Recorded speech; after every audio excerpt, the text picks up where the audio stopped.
महाराष्ट्राच्या कुस्ती विश्वाचं लक्ष लागून राहिलेल्या 52व्या हिंद केसरी कुस्ती स्पर्धेच्या अंतिम सामन्यात नाट्यमय घडामोड पाहायला मिळाली। पैलवान महेंद्र गायकवाड आणि पैलवान पृथ्वीराज मोहोळ यांच्यात अंतिम लढत सुरू असतानाच पृथ्वीराज मोहोळ यांना दुखापत झाल्यानं त्यांना सामना अर्धवट सोडावा लागला। त्यामुळे महेंद्र गायकवाड यांनी 52व्या हिंद केसरी स्पर्धेचा किताब पटकावला। अंतिम सामन्याच्या सुरुवातीलाच दोन्ही पैलवानांकडून आक्रमक खेळी पाहायला मिळाली। यावेळी महेंद्र गायकवाड आणि पृथ्वीराज मोहोळ यांचा हात पकडून जोरदार डाव टाकला। या चटापटीत पृथ्वीराज मोहोळ यांच्या हाताला दुखापत झाली। दुखापत गंभीर असल्याचं लक्षात आल्यानंतर काही काळासाठी कुस्ती थांबवण्यात आली होती। वैद्यकीय तपासणीनंतर पृथ्वीराज मोहोळ यांनी सामना पुढे खेळणं शक्य नसल्याचं सांगत माघार घेतली। त्यामुळे पंचांनी महेंद्र गायकवाड यांना विजयी घोषित केलं। विजयाची घोषणा होताच मैदानात उपस्थित प्रेक्षकांकडून जल्लोष करण्यात आला।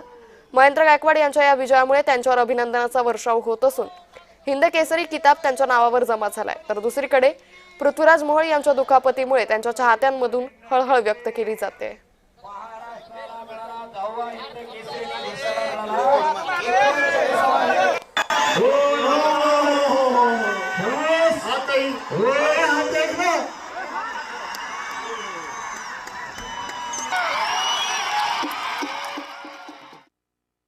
आनंद व्यक्त आहे। तो 2-3 महाराष्ट्र केसरीला हात होतो, दुःख होतं, पण आज शिदारी सोडली नाही।